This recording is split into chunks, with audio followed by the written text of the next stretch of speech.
We're starting and we are on live. Okay, excellent.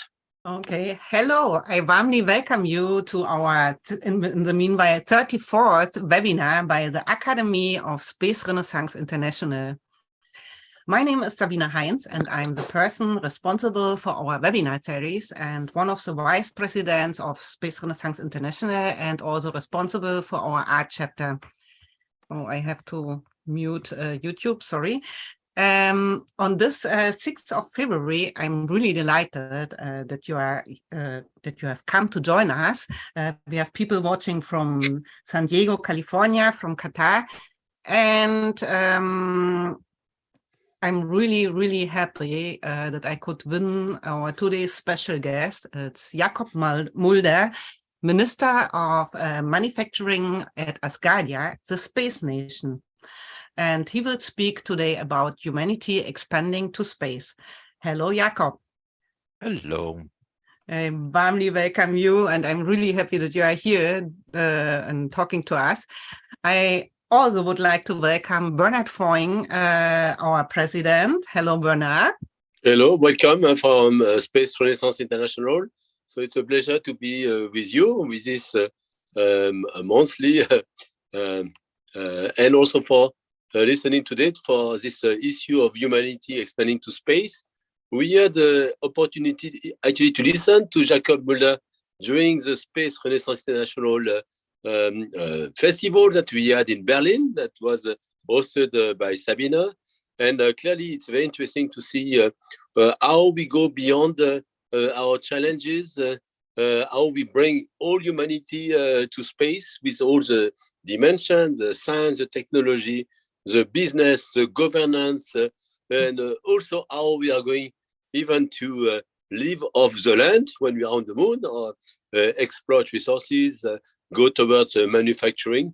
So then this way we are going to prepare ourselves to live on a double planet, the Earth-Moon planetary system. So I'm really looking forward to listen to this talk. And welcome, Jacob Mulder. Yeah, thank you, Bernard. We're also looking forward to this. And I see in the chat that we have SZ Rechtsanwälte watching from Dresden. They were one of our sponsors at the festival. Very welcome. And also from Norway, we have people watching to our webinar. And I warmly would like to welcome Adriano Autino. He is one of our vice presidents and former president and one of the founders of Space Renaissance International. Hello, Adriano. Thank you very much, Sabine, and very welcome, Jacob. I'm really curious and waiting very much to hear your lecture. And yeah, so we can understand also what is the view, the vision, and the perspective that Asgardia is proposing to humanity for our expansion into space. Okay, so yes. Thank you, Adriano. And Jacob, before giving you the floor, I would like to introduce you to our audience. Jacob Mulder was born 1996, and is living in the north of the Netherlands. Jacob studied astronomy and information technology at the University of Groningen in the Netherlands. I hope I pronounced it well. He works as IT security and enterprise architect at CGI, a large multinational and IT business consulting and system integration company, I guess. He is chair of Paletzorg, a partnership of about 70 independent small-scale care companies and related service providers in the northern Netherlands. Jacob is quite active in diversity, equity, accessibility, and inclusion in various contexts. He is Minister of Manufacturing at Asgardia, the space nation, a really ambitious project. And we will hear more or learn more about Asgardia in this lecture. And gravity squeezes his spin, and as a result, he is in a reclining electric wheelchair. So he needs to immigrate to space around 2036. Jacob, the floor is yours, and I'm really looking forward to your lecture. Thank you You very may much. share your screen. I will. Thank you very much. This is my PowerPoint. I will start it now. Okay. It works. Does it work? Do you see it? Yes, it works. Very good. Thank you very much. Okay, But you are let's not start. in full screen. Okay. Not yet in full screen. Yes, now. Oh, that's okay. It takes a while. Yeah, I live in the middle of nowhere in the north of the Netherlands, and my internet connection is a bit weak as a result. But we are here. So my name is Jacob Mulder. I'm Minister of Manufacturing, and I want to tell you a lot of things about humanity expanding to space. So this is what I'm going to talk about. Are there limits? Of course, there are no limits. And is that trivial then? No, it's not that, but there will be interesting solutions. So I'll talk about those things, and then after that I'll explain to you what the space nation is, Asgardia, and what my role in it is as a Minister of Manufacturing. And I'll come a bit further, even deep down, I dive a bit deeper into that, because I'm an IT architect, and so I like architecture, and I would like to talk about the swarm architecture that I'm currently working on. And of course, we'll end with the future. And I planned to have a few moments in between originally for questions and remarks, but on the other hand, it might also be an idea to save those to the end. So there will be those points in between, and if somebody has really urgent questions, you can ask them, and otherwise we'll just postpone them to the end and then discuss further. That part and the manufacturing and the architecture part will be the most slides. On the other hand, I've got in total less than 40 slides, and we have about an hour or so, so we have the time. I'll tell a lot of things, and most of the slides will be about manufacturing and about the architecture part. Okay. Are there limits? Well, this whole presentation was inspired by an email from Adriano, because he made a statement. He told that he explained that Homo sapiens and we as humans are doing quite well. However, we also know that there are limits to growth. And those limits is exactly what those UN Sustainable Development Goals are all about. It's about poverty, about hunger, about clean energy, climate action, life here and there, inequalities, all those things that you see on the bottom of this picture. And there's one space left on the right-hand bottom corner. And Adriano said, okay, there should be a 18th goal, namely a kick-off space, civilian space development. And not too late, just within 10 years or so. Why not? Let's do that. Because that's also a sustainable development goal for us humanity. And he thought about it, and I thought, okay, that's an interesting thought. Let's elaborate on that. So are there limits? Well, I don't think there are that many limits, because there's lots of ideas. And the group that we are now in, SRI, has a lot of people with lots of ideas. We have got quite a few viewers at the moment, and those also have lots of ideas. And there's much more of those groups.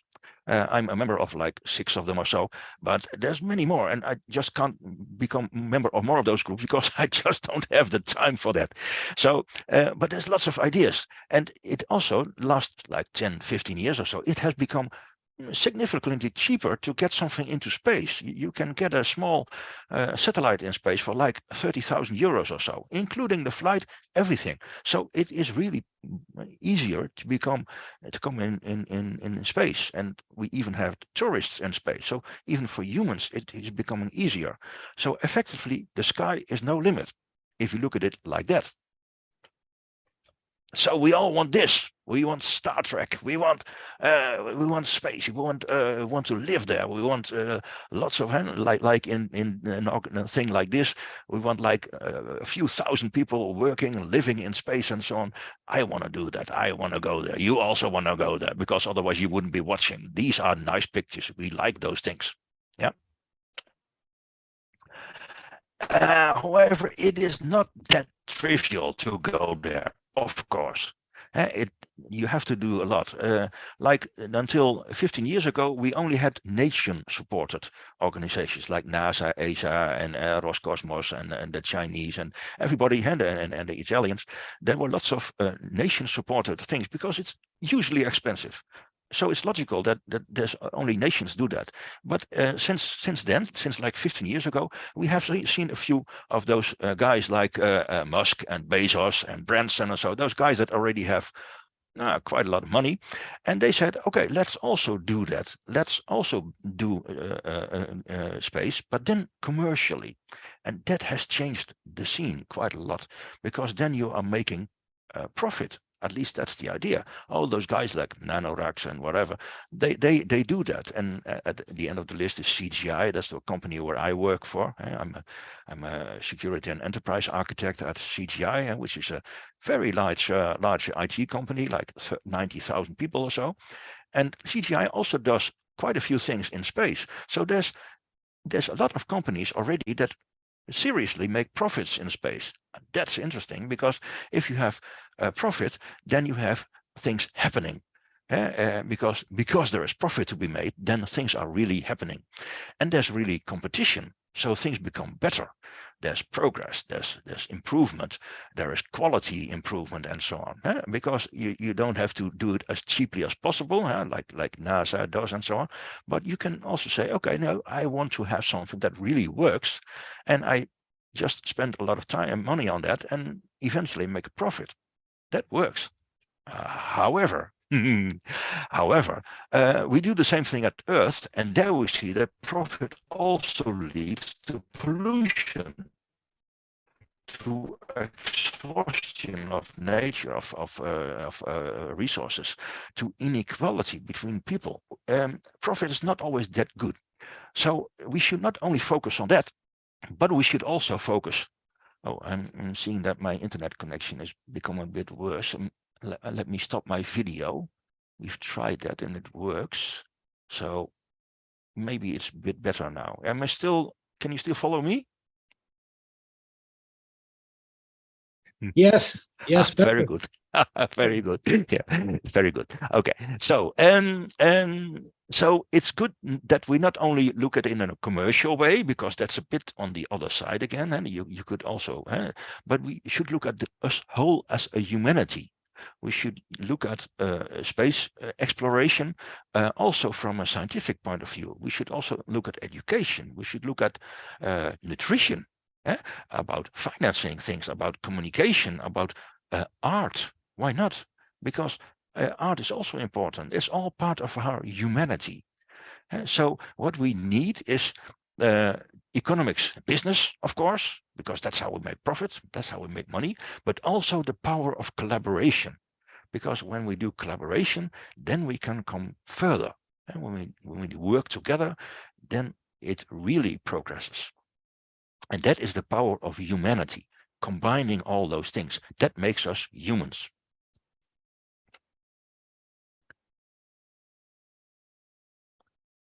And it should now go to the next. Yeah, sorry. So indeed, it is not trivial, but it can be done. And what we have to do is the word humanity. Prepare not commercial organizations to go to space, but prepare humanity to migrate to space. Not the whole of humanity, just, for example, starting with those guys now watching, and maybe a few others, all those other groups and so, and maybe like a few thousand people here and there in countries, and maybe the million people that are Asgardians. There's quite a few people that want that, but not everybody has to go in space, of course. It's just my wife also doesn't want to go in space yet, but I'll convince her. take 10, 15 years or so, but I will be able to convince her. Okay, so this was the point in time that people might want to ask questions, but I doubt whether there are questions at the moment. If there are, Sabine, please interrupt me and then we can ask that, but I could also simply go on. Yeah, shall I just go on? Then the next thing, so we need solutions because we saw that it was not trivial. So what we should do is a holistic approach. Look at all that parts that create us as humans and define us as humans. And we have done that before. In the Earth, we did that before. We implemented nations, because if you have a nation, then you look at all those aspects of humanity. You have to do all those separate parts that you need. If you combine all those things, that's typically what you need to do when you create a nation. You have to look at all those aspects. And that's what happened 6 years ago. The space nation, Asgardia, was created. The word comes from the Norwegian theories of the Norwegian gods and the mythology. Well, anyway, the stories of the gods in the ancient times and so on. That was Asgard. That was the place of the stars. So that's why it's called Asgardia. And it's a real country. It's now 6 years old, and it's a real country with all those aspects. And but of course, not only Asgardia can do it, it also needs all the others. It needs SRI. It cannot do it alone. It also needs the MVA, that is the Moon Village Association, for example, just to mention a group. It needs MPS, which is the Multiplanetary Society. It needs the Mars Society. It needs blah, blah, blah, all those tens of organizations that we already have, with all those smart people, all those people with smart ideas in them. We need all those people. And of course, we also cannot do it without NASA and ESA and Roscosmos and everybody. Yeah, we need all those groups as well. And of course, we also need the billionaires, so the Branson and those guys, and SpaceX and so on. But also the smaller ones, because also those smaller ones sometimes have very bright ideas that we also need. And of course, we need also the universities. And there's lots of smart people over there, the research labs. We need to try things out. We need to collaborate with all those people together, because we have to do it as humanity, not as an organization, not as a nation, but as humanity. That's quite a challenge. Anyway, Asgardia sort of took up part of that challenge. So Asgardia created, way before I joined, by the way, a real independent nation, a unified nation. And the idea was to pave the way to living in space. That's quite a challenge. And the idea is to create a real democracy. And we did. We are now, Asgardia has created democracy, now 6 years old, and we do have this trias politica. And we have the parliament and the cabinet and the judiciary. And the parliament creating the laws, the cabinet executing the laws, like myself and ministers, and the judiciary, difficult word, that have the lawyers and the courts and so on, to check whether the laws are really done. And that's how you do it in a nation. And of course, we have a head of nation, and we have, of course, a constitution. Which, because it's a democracy, that the constitution was changed half a year ago or so, because people thought, okay, let's introduce this and that and that. We decided to make a few changes to the constitution. Why not? Because we are a democracy. And of course, we have national symbols like the flag that you see here. And we have a real economy. We have a business registry. We have the solar, our national currency. It's really a working economy. It's really a state. And of course, there's the website Asgardia.page, where you can learn all about Asgardia. There's news, there's social. Of course, there is a TV station. Of course, why not? There's academy and so on. And there's, of course, quite a lot of institutions already, because it's a nation.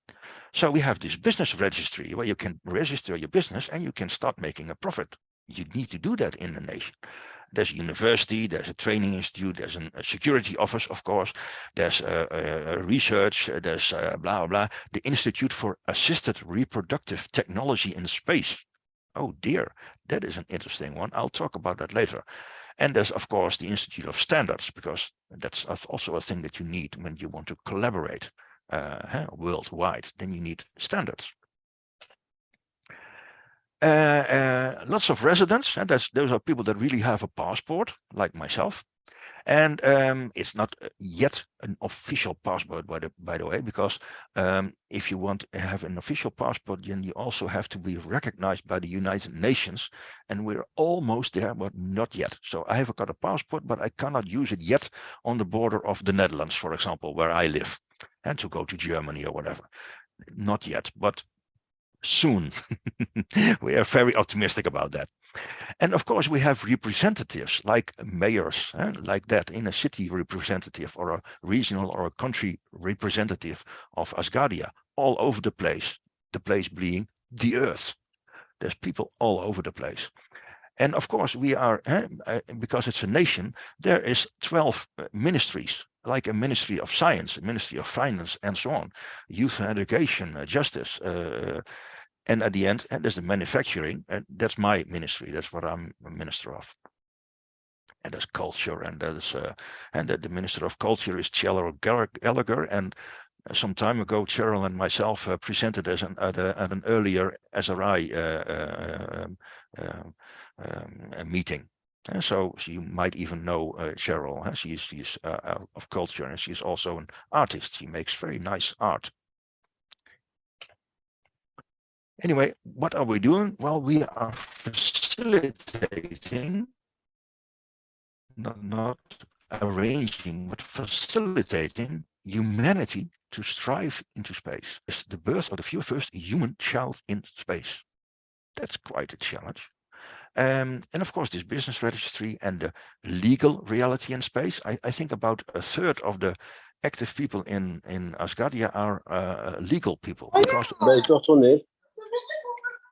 Quand vous êtes prête, there is 20 minutes. There is some.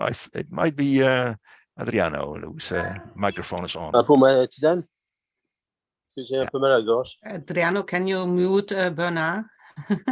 Oh, Bernard, it was Bernard. Okay. Good. Anyway, I think about a third of the people at Asgardia are lawyers, are people that are in the justice system, because it's very hard to create a real working nation. You need serious laws. You need a serious, how do you define an Asgardian bank? And how do you make it that it can connect with SWIFT, the international payment system, for example? A company I work for has created SWIFT, and that international where banks internationally work together. But getting into SWIFT is not that easy. You need serious legal preparation for that.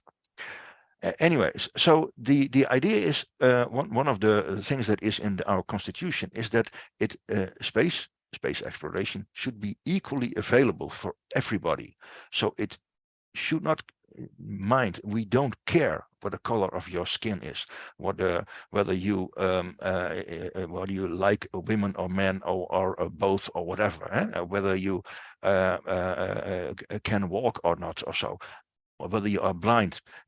We don't care, because everybody should be able to join.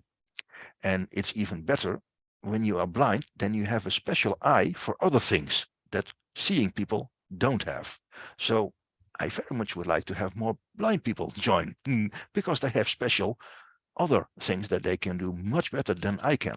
And so we should have everybody equally available. And that's what Asgardia is about. We don't talk about geopolitics, so we don't choose a side in, for example, the war between Russia and Ukraine, because there are Ukrainian people at Asgardia, but there's also Russian people at Asgardia, and we don't want war. That's one of the things that's in our constitution. We don't want war, because we want humanity to strive into space. So, okay. This is an example of the things that we do a lot of work on. This is a logo about for the child that is going to be in space and is going to be born in space. That's the idea. And there's a few things that have a problem when you go into space as a human. One of them is radiation. You will get cancer after a year or so. So when you should not stay in space for more than a year in a thing like the International Space Station, because then you will develop cancer because of the radiation. So we have to do something about that. And similarly, when you stay long in space, like a year or so, you become more spherical. your bones slowly disintegrate and so on. Your heart can almost stop beating because there's no need for it anymore. So once you return to Earth, you will have a problem. So gravity is also an issue. So we need to have something like artificial gravity, because those things, radiation and gravity, we already discovered that those are serious issues when you really sustainably want to go into space, when you really want to emigrate there, for example. So that's what this logo comes about. Huh? And we do a lot of research in that area. This is a nice example. This is something that will fly in a few months' time. It will be launched in a few months from now. This is ARTIS, which is the artificial reproductive technology in space. So this is IVF. This is in vitro fertilization in space. Brought to you by Egbert Edelbroek, his company called Spaceborne United, which is a real commercial company in the Netherlands. It's just a coincidence that he's in the Netherlands. I'm also from the Netherlands. It is just a coincidence. But he is AMP, that is Asgardia, Member of Parliament. So this guy is not only a CEO of this company, but he is also member of the parliament. And he is a scientist, because together with his group of fellow scientists, he is creating this disc that you see here, which will contain real living eggs and real living sperm, which he will combine with this machine that you see here within this rocket nose coin, and they will fertilize in space, in the absence of gravity. Yeah? And they have done that before. He has done other experiments as well. And some of those experiments are delivered scary results. One of them is that if you normally he brought mice to space, or his colleagues brought mice to space, and normally when you have mice and they are in the womb and they get born, then if you then drop them on the floor, then they land on their 4 feet. That works. That's their instinct, that they always land on their feet even when they are just born. And what he did, or his colleagues, his group did, fertilize the babies and the mice on the Earth, send them into space, have them be in the womb during that whole period, like a few weeks in space, so that all that time that they are in the womb of the mother mice, then they don't have any gravity, and then they got them back and let them be born on Earth. And so there was nothing happening in space, just that they were growing in the womb in space, without gravity. And then they did the same experiment. They dropped them on a table, and it turned out that they did not land on their 4 feet. They just crashed there, and of course they survived. But this is an interesting thing, that this implies that during their time in their womb without gravity, apparently nature discovered that, and nature changed the way the body works. During that period, nature is so strong that it even changes during one pregnancy in space without gravity. This has great consequences, because if you would do the same with a human child, for example, and then you would let it be born in space and then let it live for half a year in space and then return to the Earth, I don't know whether that child would ever be able to walk. Oh dear, that is really a serious issue. So we have to do a lot of science, a lot of research on these kind of things, like what Spaceborne United does, because otherwise things might go really wrong. And you might end up with a sort of species of humans that is not able to walk anymore, or not able to come back to the Earth anymore. Oh dear, that's quite serious. Yeah, so research is very important. So effectively, I said a third of the Asgardian people are legal people, another third of the people are scientists doing these kind of research.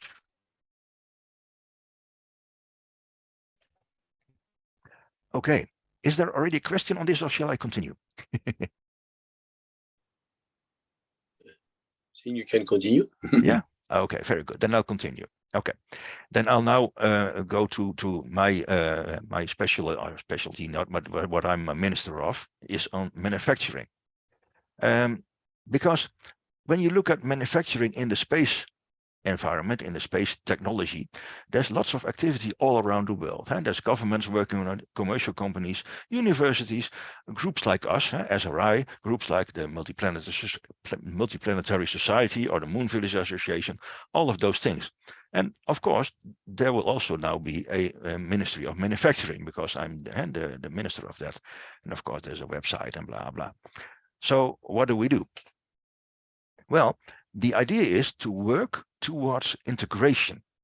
I don't have the idea that we as Asgardia will be building a rocket, because, for example, SpaceX is much better in that, and Blue Origin also. They have working rockets, so we should not do the same. What we should do is collaborate with them, integrate the things that they do, because Musk, SpaceX, focuses on making really good rockets and making profits on that, but he does not think about humanity to space. He is not focused on how will a child be born and so on. That's not his focus. But if we do those things, if we integrate all those parts that are already manufactured all over the globe, then we can make very nice things. However, we do need standards for that. We do need to define among each others that, for example, we will not use inches and pounds and so on, but that we should use meters and kilograms. Yeah, very simple standards, but you have to define those standards. I don't have to define them myself. I can just choose, as Minister of Manufacturing, that I say, okay, working together, collaborating within Asgardia, I define as Minister of Manufacturing that we should use the SI systems. Yeah, so kilograms and meters and so on, and not inches and yards and so on. Yeah, I don't even mind that much whether we would choose inches. However, we have to do all of this thing the same, because otherwise part of our group will use yards and the other one will use meters, and then when we integrate those things, it will go horribly wrong. Or we will crash on the moon or whatever. Things will, and those things have happened. So if part of the group uses inches and the other one uses centimeters, for example. So what you do is a evolutionary approach, a shared evolutionary approach for projects. All things should be modular, as a service, robust by design.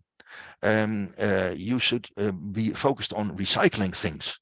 It should be business focused, and so on. And so what I'm trying to do within my ministry, I'm now 1.5 years a Minister of Manufacturing, implement foundations for that, an approach on how do you do things, and do it in small steps at a time, and celebrating every step, because we are all humans and we want to celebrate once in a while. And of course, things go wrong, but also sometimes things go wrong, right? And then we should celebrate. We should never forget that, because we are humans. And of course, when doing all these things for space, I'm counting on spin-offs. In the space industry, a lot of spin-offs have happened in the past. And you can also make money on those things. So those foundations. So I created an Institute of Standards. I created an institute where you can assure and check the compliance of things against those standards. An approach for manufacturing, project management framework, all kinds of standardizations on how you can collaborate when you work with groups that are all over the place, all over the earth. And you have to standardize all those things. And also, we're talking about humanity, about humans in space. So you should not only look at the technology of a rocket motor engine, but you also look at safety needs and esteem needs and cognitive needs and all those things that we have in the Maslow pyramid. We are humans. The whole of humans, the human should go to space. It should not only be about having enough oxygen, but it should also be about art and about usefulness and about you having a goal as a human being. Those things are very important as well. It's a holistic approach.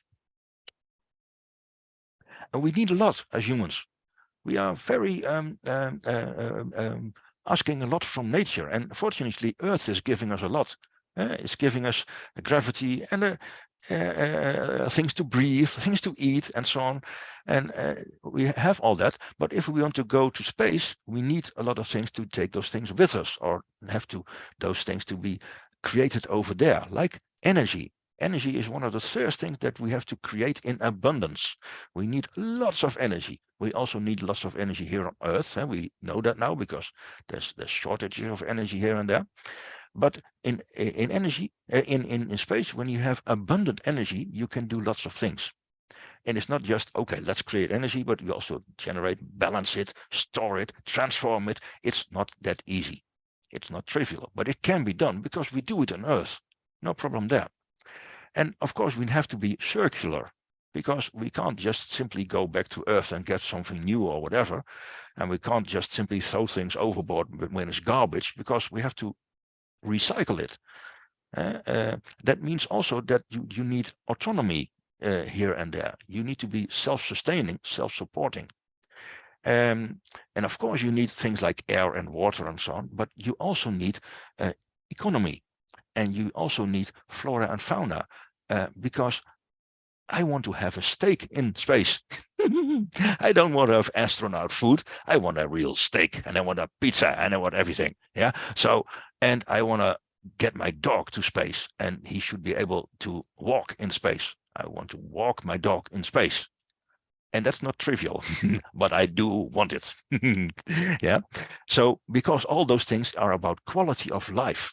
It's about comfort. It's about being human in space. It's about humanity. So, of course, it should be safe. It should be robust, because there's lots of dangers out there. We don't have this nice atmosphere. We don't have this nice magnetosphere and so on. We don't have this nice gravity and everything. So it should be safe as a start. It should be safe or not. And we do something, it should be absolutely safe. That's a starting point. So we need redundancy all over the place. We need to have everything sustainable. We have to do lots of things autonomously. We have to be self-supporting, blah, blah, blah, all things. If you do that with lots of compartmentalization, so splitting things up into parts and making sure there are bulkheads in between, or physically, or some other kind of decoupling or so, that if something goes wrong, if some meteorite hits us or so, then not everything should be lost, but the majority should be saved, and it should be possible to repair things so that we get the thing that was destroyed back again, back running again, because we need everything. So a distributed implementation is important. And also, I'm not asking for money. I don't believe in asking for money for those things. I believe in earning money. I want to earn money over there. And not me, yeah, would be nice, but you all, we should all be able to make money. There should be, if you have, if you do it in this way with a real economy and so on, then lots of people can create all those compartments, all those parts, or those modules and so on, that will be integrated later on, built together, glued together. But all those people can make money out of it. So I don't want to ask money, I want to make money. And also, I want to have a large population. I also want young people, old people. I want to have that blind guy and so on. I want to have all those people with all their strange habits and strange things and so on from all over the place, from all over the earth, because then you get a nice combination. And then there's always, if you have lots of people and a lot of variety, there's always somebody who has an idea on how to make things better. And that's what you need when you do integration and collaboration and sustainable. You need to have a large variety on everything. So how do you do that? And now I'm going to my swarm architecture thing. I say, okay, let's do this. Let's make multiple space stations, not just one, but multiple. Yeah, so like 3 space stations, each with 10,000 people in them. Why not?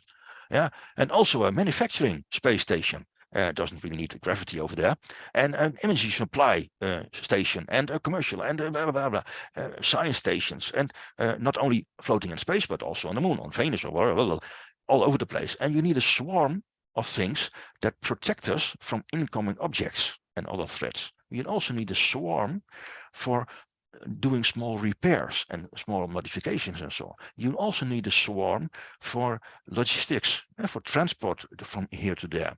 So you need a number of different swarms around those space stations, which will be all over the place. And of course, you need coherence services for that, and sustainability services to keep those whole armada in space and so on. And of course, to be able to do all this, you first have to start with an architecture of that whole swarm armada thing. Yeah, and that's one of the things that I'm personally very much interested in, because I'm an architect, you know. So I like those things. So how do you do that? Well, let's start on the moon, because that's reasonably close by. Gravity is not that bad. So if you start there with lots of solar panels, really lots of energy, and then start creating 3D printing using building blocks over there, that's already possible. Huh? Moon Village Association is trying to make money out of those things on the moon in the future. So it's not that we'd have to invent those things. A lot of that is already there. We just have to combine things, have to collaborate with each other. That's the only thing we need to do.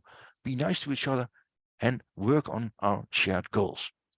And so it will be about manufacturing. So you do this on the moon. You then put those things in orbit on the moon, or outside on space and so on, assembling large structures in space, and then also create those swarms that I told on those things that assist the repairs and the manufacturings and the logistics and all those things. And all those swarms, you can all create those things using, for example, robots on the moon that are controlled by humans on Earth. It's only 1 second time difference. It's only 300,000 kilometers away, so that's very nearby. So no problem there. So you don't have to go there as humans to the moon. You can just do it from Earth, no problem. Saves you a lot of trouble. Of course, after a while, you could go to asteroids and so on. If you need to be able to fly through space, then you need something like a rocket. And a rocket has an exhaust. It throws things out, and that's the way it propulses himself, and that's the way it gets forward. And you need that propulsion material. Well, you could get it from the Earth, but it takes a lot of work to get from the Earth, because there's gravity. You could also go to Venus. Venus has a thick atmosphere, and material enough. You just go there and get a part of that material and make it rocket propulsion material out of it. Why not? Think out of the box. That's important. Okay, so what you need is lots of services. You need safety services, manufacturing services, energy services, habitat services, all those things. They're all services. And that's interesting, because if you deliver a service, then you can make a profit. The company that I work for, CGI, is making profit out of delivering services. And it's 90,000 people, and we're doing all right. So it works. We have proven that it works. Lots of other companies also deliver services. So why not do that? Make a commercial marketplace out of it. Have all those people. But the key word is, again, collaboration.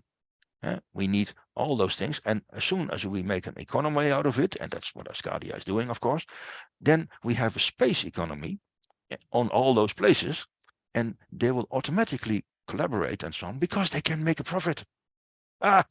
So it will happen automatically if you facilitate those things. That's the only thing we need to do, collaborate and facilitate. It's that easy. Well, not that easy, of course. But it can start with groups like SRI and MVA and so on, and Asgardia as a glue, because and everything and laws and the whole stuff. So it's a working thing. So you can use that as a basis for things. And the thing that I created a few months ago is a new company called swarmarchitecture.space. It's just a company. It's also a website, but it's a company. And of course, I registered it in Asgardia, but I also registered it in the Netherlands, where I live. It's not an Asgardian organization. on purpose because I want to collaborate with SRI, with MVA, with the whole group. Why not? Because we need an organization to create this swarm architecture for this space fleet, for this armada, and that I talked about earlier.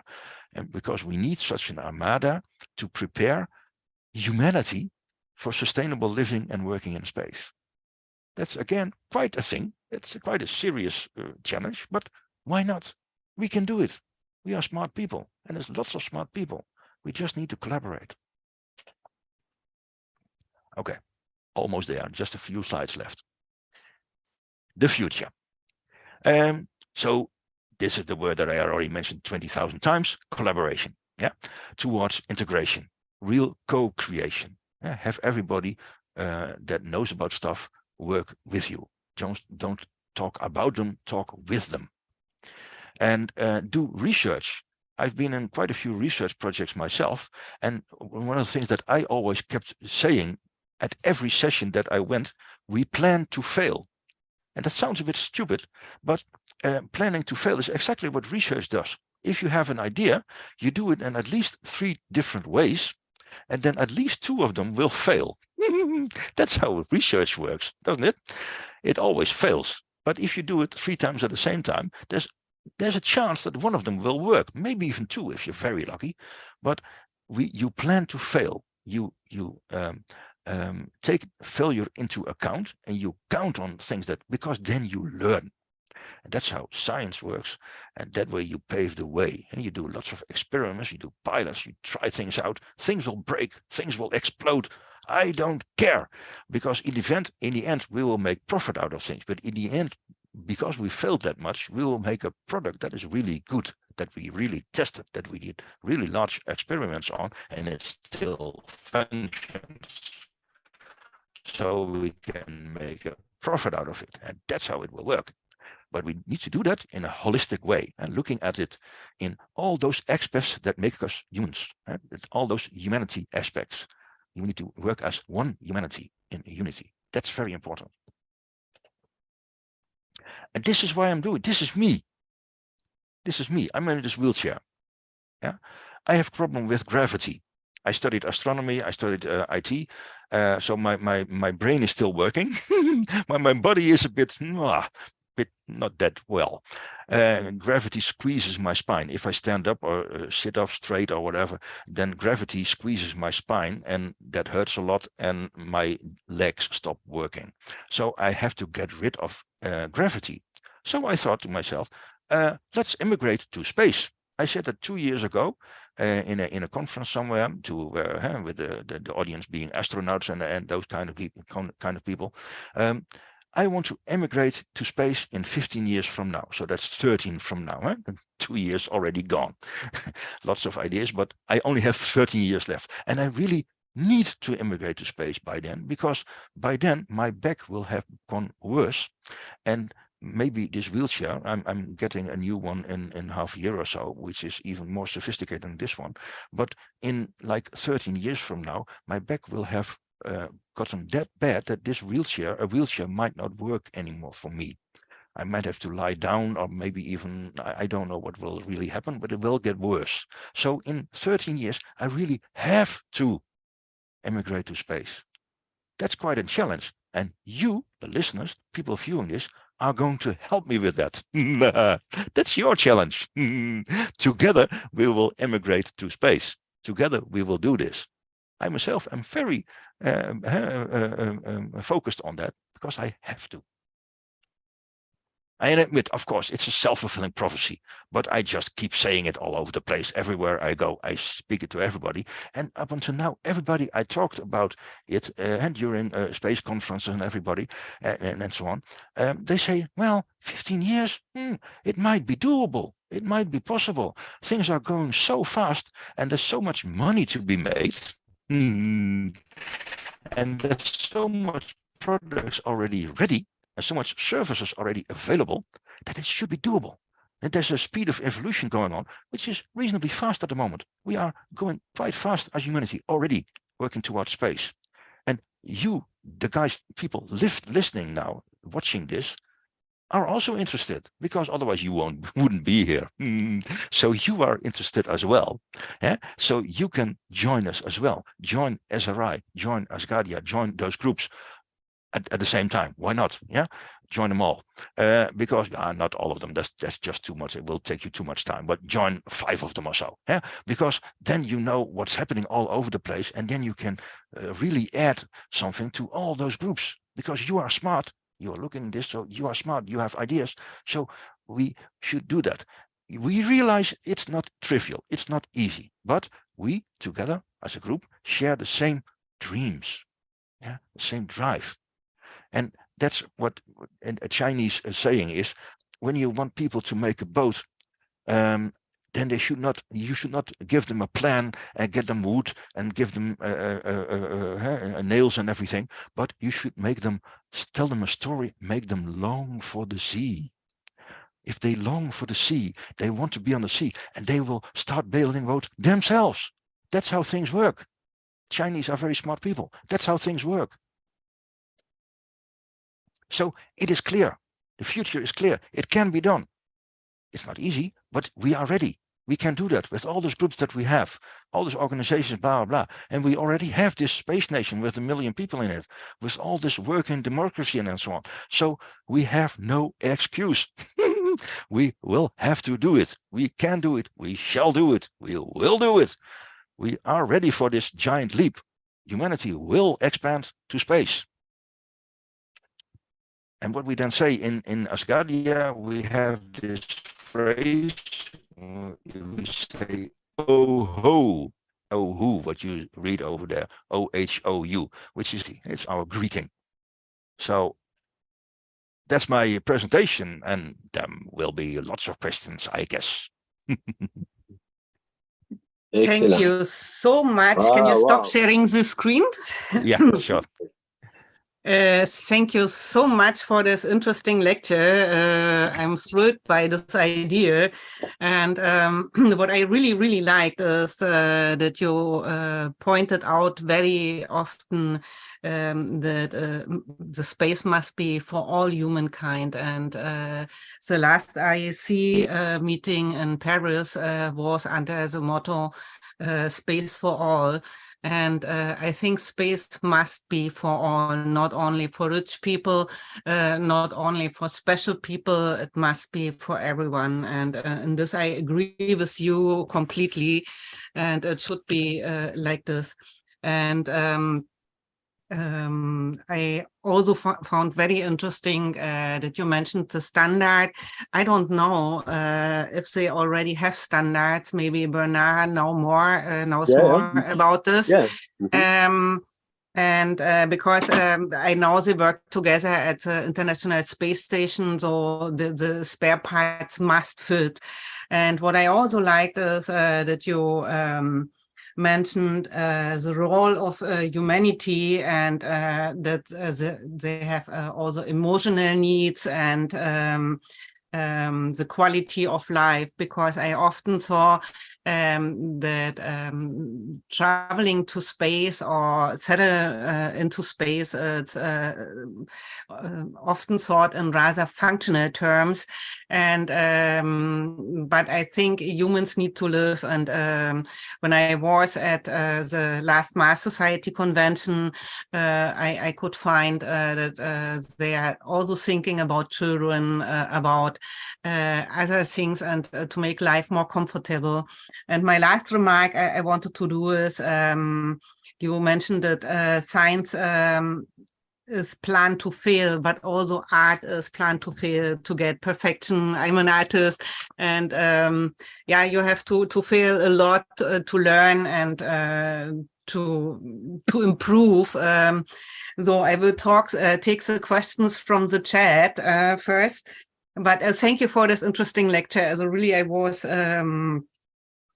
curious to see or listen to your lecture, and I'm really happy that you are here. We have a question or remark from Ina Larsen. He says the problem is that there is a big gap between the few who have ideas and the majority who unfortunately have an incredible knowledge of space. we are sailing against a headwind of storm. It's like Don Quixote fighting against windmills, but I think the community is getting bigger and bigger. If you're fighting a storm, you can do what a sailboat does. There are people that can sail, and they can sail almost directly against the wind. So they use the wind to go forward. Yes. I don't know how to do it. I am not a sailor person, but it is possible. So why not do that? Let's harvest this energy source. Yes. Yes. And in any case, we have to educate them all. Then we educate everybody.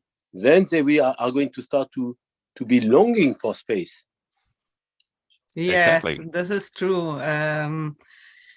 I don't know if it was Carl Sagan who said that if you have children until 6 years, they are full of ideas, and when they come out of school, all these ideas are lost. What has happened with them during school time? I think our education system is very focused on getting good remarks, but not thinking by ourselves, or I don't know. Well, we learn to do things as well. Huh? So we learn to become engineer, scientist, medical doctor, all this profession. So if we can harvest some of this creativity and motivation, we can get everybody all in space. Yeah, and you have to, and education is very important. Yes. I myself go to teach once in a while, once every 2 months or so. I go to a primary school, a few primary schools, and talk to those children of 8 years old, 10 years old, and so, and explain them and make them interested in space and exploding stars and the universe and everything. And they like that a lot because they are inspired by it. And I also do that on midwifery schools and on universities and so on. And of course, different stories, but the goal is the same. Make them long for the space, what you say, huh? Yeah. That's the idea. I would like to return to the question of the standard. Who from you would like to answer this, Jacob or Bernard? Yeah, well, there is already, we have this Asgardia Institute of Standards. If you go simply do Asgardia Institute of Standards.space, you can see that it works.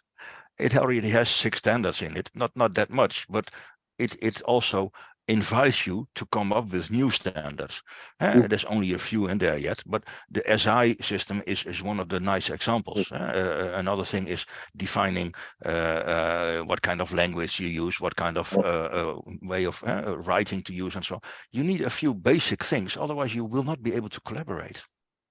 So actually, we have used some standards also to collaborate, even in the robotic phase. You know, we have sent a mission to the moon, smart one, but then we shared with other agencies and other actors some of the standards that we use for communication, for building instrument, even for robotic instrument. And so we believe that this is part of also building a moon village together, to have some common toolkit. Also the ability, for instance, to put instrument on somebody else's platform, like we have done in previous robotic mission, and that can be also a factor of peace, because we can foster scientific collaborations and technical collaboration, and then even commercial partnership. So speaking the same language of engineering, but also after looking at ways to talk to each other and do things together. Exactly, and we don't even have to define those standards. We don't have to define what a meter is, because those things are already defined. We only have to choose and collaborate and say that we all use the same standard, because there's always 5 standards of the same thing. So we choose one and then we stick to it. That's the only thing we have to do. It's very easy. Yeah, my question is in this regard: if I travel to the United States and I will plug my phone to charge it, I need a special plug. But is there a collaboration, for example, between Elon Musk and SpaceX and I don't know, NASA or Chinese companies or Chinese space agencies or Japanese space agencies? are they using the same system for I don't know, docking the stations together? And I think this has to be standardized. This is the most important thing, and it would be good if Asgardia could reach that they come together and one table, and they, even the European nation has not reached that we have a standardized system for all phone chargers and so on, and we know all how annoying this is. And I think if we go to space, it can be life-saving if we have the same systems for But in docking. space, we have it since the 70s. As you know, before, there was this Cold War between American and Soviets. Yes. And there was the Apollo program, and the Soviet had the Soyuz program. And then they agreed to make a joint mission where the Apollo astronauts would meet the Soyuz one, and they had to agree on the docking mechanism. So there was a competition of two concepts, actually. One very complicated, developed by the American, and one very simple, only mechanical, that was developed by the Soviet engineer, Anton Siryomatnikov. And this is the same system we are using now for docking on the International Space Station. And this was also a good precursor for the collaboration between Russia, the US, Canada, and Europe and Japan for the International Space Station. So there are some ways that, when you need it, we do it. But we have also in the area of format for data, we have agreed on a common planetary data standards, both in the Europe and in the US. And then we have been able also to convince our colleagues in Japan, even in China or India, to use the same format. So we start, but when we have human exploration, it's very important also to control that. Yeah, very, very good. Thank you. Thank you for this. And I would like to take another question from the chat. Ina Larsen saying a very big problem is that even professional astronomers often present space as a hostile and deadly area of our reality. Very rarely are the many good sides presented. And one aspect that is very little talked about is the removal of the monetary system. Space can be a good start so that enthusiasm for the project and not the pursuit of money is a driving force. So opposite what you are saying, to make money, and he says not make money. And he's saying that was exactly what he was anxious about, that the money is important. The only thing that is important is to reach maximum safety, quality, comfort, and well-being. Enthusiasm is needed, not money. I agree that it would be very nice if we could get rid of money. It would be very great. However, we have to build on the shoulders that were people that were before us. That's always how things work. That's how progress works. And we have seen quite a few examples of people that try to create a community without money. And up to a certain extent, it is possible. But on the other hand, you also typically would like to be things in balance. So if you have a small community that has no money, then there are people that create bread. There are people that think of things. There are people that do all the things. And then you exchange your services and you try to make that balance in a certain way. That balancing is what money does. So money is not a goal, it's a means. Yes. And we might be able to get rid of it, but I'm afraid we will still need some other way of balancing our services, our efforts. And at the moment we are stuck with money. So at the moment I can convince maybe people like the guys from SpaceX to do things because they can make a profit, and that's the way how I can get them moving. So I'm using the system against them or with them, or how you say that. Yeah. Win-win. Yes. Yes. Win-win. And yes, money not as a goal but as a tool to build the spacecraft, to pay jobs for young professionals, to create values, to send art and humanity to space. That's fine. Yes. Money is okay. I have one question more from the chat. The estate lawyers are asking, hi Jacob, how much is the maximum tax rate at Asgardia? Very good question. Yeah. Well, the nice thing is that at this very moment, in the last few months, the tax law is debated within the parliament of Asgardia. So that's how things work at Asgardia. It's a fully functioning democracy. So there is a few people that has proposed a taxing system, how it will work. And I think the idea was to make it 10% or so. At least the idea is to make it as low as possible, but still get some income for the state, because you also need to do things like public health insurance and so on. And a state needs a few things. So a state need money. There's no way around it. But the idea is that we try to make tax law in such a way that it will be very interesting financially, also from a tax perspective, to do business within Asgardia and with Asgardia. So there's a few lawyers working on that and financial people working on that. And we're trying to make it as interesting as possible. That's the idea. But we're doing that together.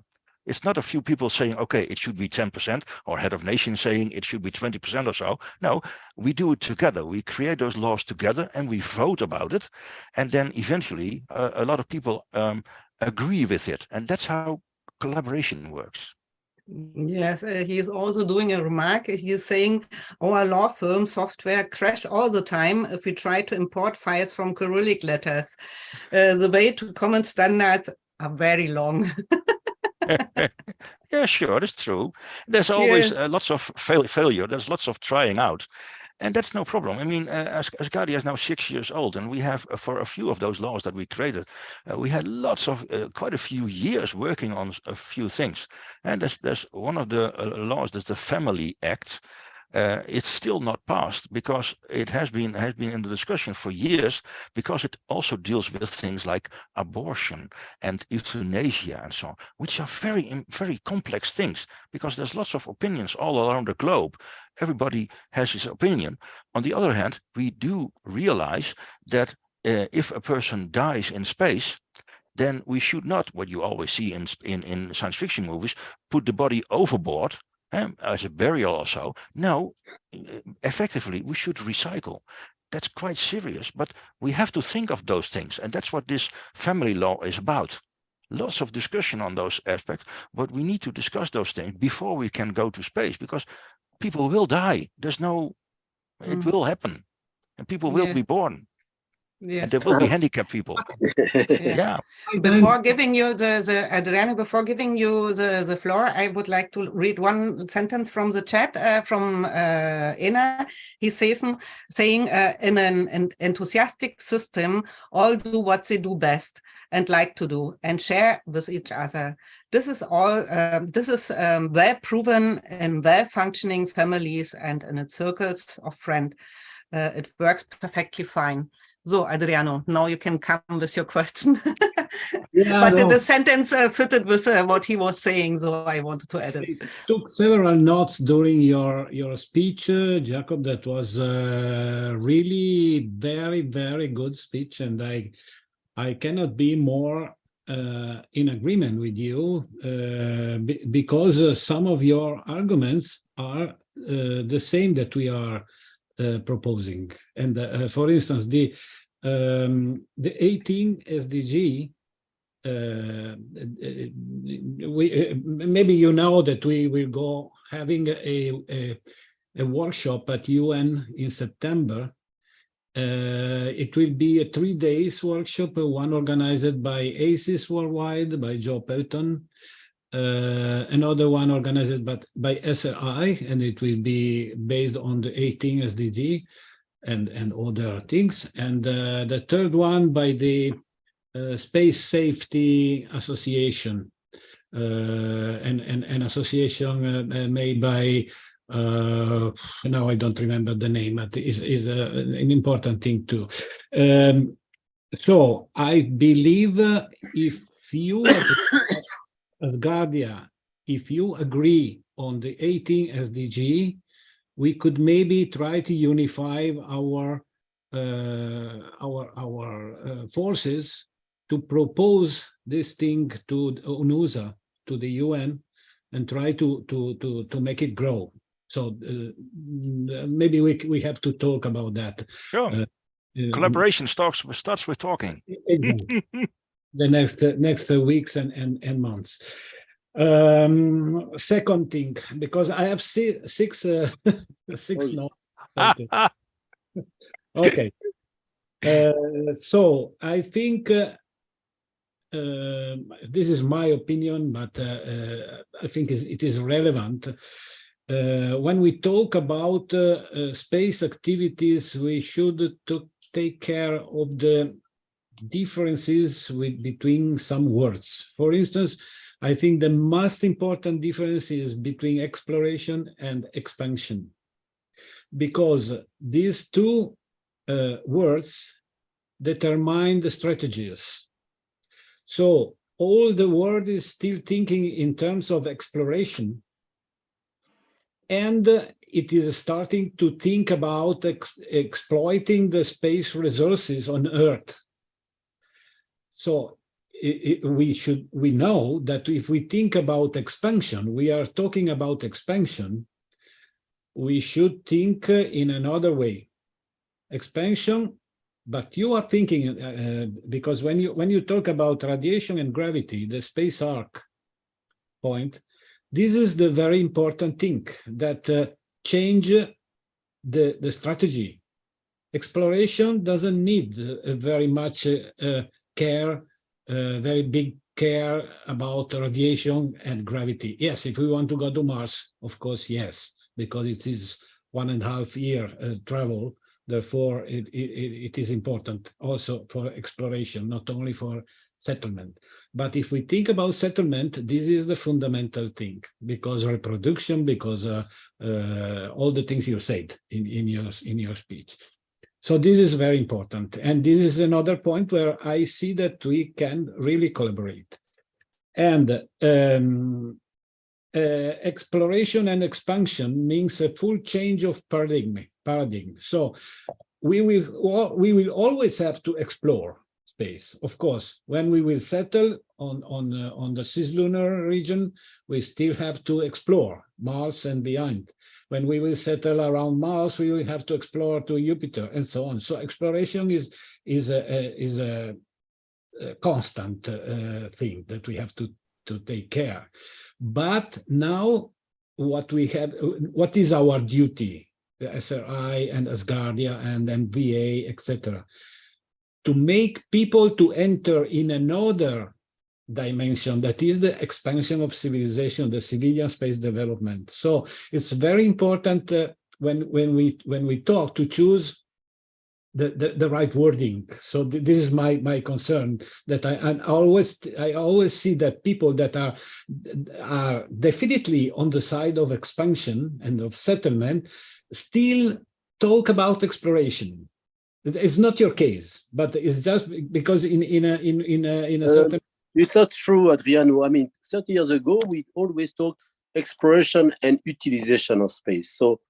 So maybe the newcomers, but really what we have been working, all our roadmaps are, you start with science and exploration, but then you go to the next step, settlement, sustainable utilization and civilization. So we have to be careful not to always think that we do everything from the start. Yes, and Adriano, Adriano, I will go ahead. Just a second, Bernard has to leave, and he has one question. He has to leave in 2 minutes. You had a question about the moon baby. Actually, yes. So yes, I have to leave you. But clearly, I was very much interested by both the concept, but also the medical physiology aspect of babies in space and moon babies. And actually, I would like to also mention that we had proposed in the roadmap for exploration and utilization of the moon already 25 years ago, a roadmap. And so we have the moon village that would be in 2030. There will be 10 people.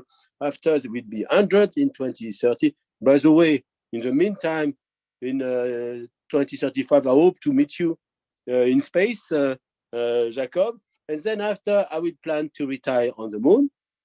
And then when there will be 100 people on the moon, we think that we'll have moon babies. So one question is, what will be the effect of a baby born on the moon? So it's not like in 0G, so it will be maybe not so difficult to adapt to gravity in case they want to go and visit the Earth. And actually, I proposed this idea at some group, and there was a group that even wrote an opera about this story, Global Science Opera Moon Village, about a young girl born on the moon in 2040. And she goes to school, so very interesting. What are we going to teach there? What are we going to learn? How many languages? What culture do we bring? So that's very interesting aspect for all of us. But also she wanted to visit her grandparents on Earth, but she was very afraid that full gravity on Earth would not allow it. So what solution are we going to have to allow first ethically to be able to have babies born in space and on the moon, and then to have the possibility to go from one planetary body to another? So do you have some medical clue? Thing that we could do? Well, I'm not a medical person myself, but I did visit ESTEC in the Netherlands recently, and they have accelerator facility over there. And I talked with the scientists over there, and they told me that Jack Van Loon. Yes. Yeah, exactly. Those guys. Yeah, very good. And they told me that they discovered that the Martian gravity is quite good doable for humans, but they discovered that but the moon gravity is much less even. And there's it might be that they are about to discover maybe that the moon gravity might be very not that good for humans. There is an area there in between, something like halfway or so, that there, if you cross that line, it might become quite bad for a human physiology. Yeah, I can't say that much details. Yeah, on we it have to because see. I'm not Maybe some people can adapt better, so maybe not everybody will go. But also, we think that in an orbital station around the Earth, we can also have some preparation for moon gravity, Mars gravity. I've seen some concept. Also, some of our colleagues, Werner Grandold and others, have proposed some nice space station concept where we could go from 0G to partial G, also to train ourselves. Do research. That's the key. Yeah. You have to do research, and that's what those guys at ESTEC were working. And there's quite a few other people around the world that are also working on those things. Our Minister of Science, Floris Wuijs, is also working on those things. So you have to do serious research on those things. Excellent. Thank you. Okay, thank you. I would like to say goodbye to Bernard. Thank you for being here with us, and I know you have the next meeting. Okay, goodbye. Adriano?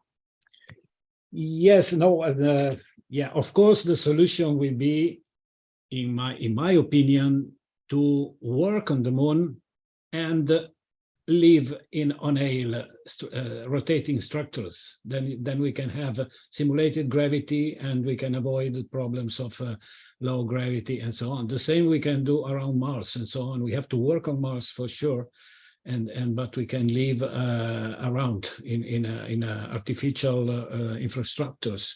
I wanted just to go ahead. You mentioned two other points that are very important for me, and I would like very much to discuss about standards, because it was part of my professional life, because I took care of standards for the space project life cycle management, so the management of requirements, test procedures, and so on. I made the proper software in order to get an essential standard reference, taking into account the ESA standard, the PS5 for software, and other standards for American defense standards and so on, that are all the same. The the V sequence from requirements, from user requirement to system requirement, to development, to test procedures, to up to the integrated test final test, and so on. All the same, but they are different standards. So the problem to have one only standard is essential and should be done. Sure. Exactly, So and it's choosing. Yeah, it's choosing. exactly. We don't have to come up with the 30th extra standard. We just choose one of them. Exactly. The problem was that the standards in the 80s and 90s, they were a business in themselves. So there were companies making profit on standards, selling standards. So everyone should have to develop their own standard. Yeah, but I mean, the combination of the Asgardia Institute of Standards and the Compliance Checking Institute, those two institutes, on their websites, there is a paragraph called Financial Aspects, and there's a graph that explains how those two institutes will make money. Yeah. Financially self-supporting. Why not? However, another point that's interesting for me is the point of money. So, of course, it will be wonderful to have the utopian society that Einar mentioned, that based on the gift. No, I give what I can, what I am able to do, and I take what I need. So this is maybe an evolution. If we think about Maslow, it is an evolution of the old Marx utopian, because the Marx utopian was only for the essential needs. To eat, to have shelters and so on. But Maslow talked about the maximum needs, the highest needs. So if we think about a future society, not that future for tomorrow morning society, we have to think about Maslow and to give to everybody the possibility to develop their highest ideas and so on. So this is important. Money. Where does money come in? Money are not the same in the history. We had an evolution. Once upon a time, we had material money that were gold and silver. So the value of the gold was the value of the money. Then we had other metals, not precious, representing the value. Then we had paper representing the value. So a piece of paper of a few cents of value represent 1,000, represent 100,000, and so on. And now we have electronic money. So in my opinion, this is a path to the freedom, because electronic money is quite different. Electronic money is energy. Should we have enlightened politicians, governors, they should know where to direct this energy for world projects. That would be the bigger freedom that we can have with the electronic money. But unfortunately, nobody seems to be aware of that so far. That we have a big tool in our hand, is the capability to direct energy where it is needed. Yeah, but that's exactly what you're saying is important. Money is, I think it's about balancing effort and use. Exactly. And there's use, there's need here and there, and directing that energy to where it's used, and directing it, and then spreading it and balancing it and so on. We are using money to do that balancing, and we could also use other ways. If you look at the Star Trek, I love Star Trek. They don't have money over there, but there's lots of people doing lots of things, and together they can run this starship, for example. So they sort of realize that if everybody does what they are good at, then the ship runs. And that's a nice way of doing it. And that works when you are up to something like 1,000 people or so. That has been proven in the past. If you have not that many people, you can run a society like that. people are, because they know enough people, then they have this balance in their head, and then they don't need the tool that is called money for it. Yeah, but if you have more, this is what Ena says. He's saying that he highly doubts that advanced civilizations, that can travel between the stars practice a monetary system. And his idea is that everyone can live in luxury without a monetary system. It might be It's true what if you send this. You say, yeah. Yeah, but if you look at, if you're traveling to another star, you will be on the way for a few hundred years or so, and then you will typically be a limited amount of people. Huh? You will be something like 1,000 people or so, or whatever, 5,000, but it will be a limited amount, and you will know each other because you will be in a very confined space.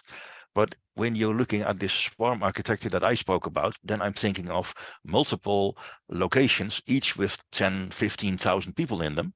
So in total, like 50, 100,000 people in space, multiple cities. And then you don't know anybody anymore, everybody anymore. So then I'm afraid we'll have to do something else to have this balancing. So we might not be able to get rid of money then. I think we have to think about a system, and maybe we will return to a certain money system, and even if it is virtual or on a digital basis, maybe the space coins, Mars coins, and Bitcoins, will be something like this. What we then have. I would like to close this webinar. I really thank you so much for being here with us. And I think we have some more fans of Asgardia. I'm still thinking to become a member. I was the last time, since 1 year, I'm pregnant with this idea because I like really what you are doing, but I'm also a member in many organizations. But let me look at dive deeper in this material. I thank you so much. I thank you, Adriano and Bernard, for being here. You are still here, but you are going to leave. And I thank to the audience for being here with us. And I would like to mention that we are a non-profit organization, and we always need people to join us, to support us. Adriano has put our links in the chat. And our next webinar will be on the 20th of February. Jerry Stone will talk about Island Zero, the space project. So maybe, Jacob, you are interested to listen to this webinar too. And thank you for taking your time for us. And Bernard, you want to say something? Thank you so much. Yes, on behalf of Space Renaissance. Okay, thank you. So thank Goodbye, you everyone. For inspiring us to long for space, but also doing very hard work as a community to advance us in this direction. So all the best to all our joint community, Space Renaissance and Asgardia. Okay, thank you so much. And I wish you all a nice evening. Thank you. Goodbye. Ad astra. Ad astra. Oh.